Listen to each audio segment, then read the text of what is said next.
Also es hat ein paar Mal gegeben, dass ich musste brüllen an meinem Geburtstag, weil ich irgendwie oft mega viele Erwartungen hatte und dann mega oft enttäuscht worden bin. Ich will sagen, ich bin allgemein irgendwie ein Mensch, der gerade als Kind irgendwie sehr viel Bestätigung von außen gebraucht hat. Und ja, jetzt gerade vielleicht auch das Thema Freunde ist bei mir immer so ein bisschen ein Triggerpunkt gewesen. Ja, ich weiß auch nicht, ich habe wie gemerkt, dass mir das mega nahe gegangen ist, wenn irgendwie Leute, wo ich eng war, irgendwie meinen Geburtstag vergessen haben. Ich kann mich noch erinnern, als ich einmal wirklich so alleine in meinem Zimmer war. Es ist von 59 auf 00 gewechselt.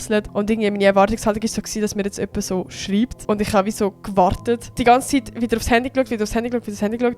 Und es hat wirklich so die ersten 20 Minuten hat mir so niemand gratuliert. Und ich weiss einfach noch, wenn ich dort so nach dem 00 einfach so alleine in meinem Zimmer gekocht bin und so brüllt habe und mich so nicht geliebt und alleine gefühlt habe von, oh mein Gott, ich habe gerade Geburtstag und es denkt gerade niemand an mich und ich bin gerade alleine da, mich in den Geburtstag feiern. Und ich weiss auch nicht, ich habe das so schlimm gefunden irgendwie. Und seit letztem Jahr habe ich da ein komplett anderes Mindset. Das ganze Glück und dass ich glücklich bin, habe ich so von anderen abhängig gemacht, von Aufmerksamkeit von anderen. Und ich habe gemerkt, ich kann das so ein bisschen loslassen. Dass ich wie die gar nicht erwarte und wenn die Aufmerksamkeit von anderen kommt, dann kann ich das so viel mehr schätzen.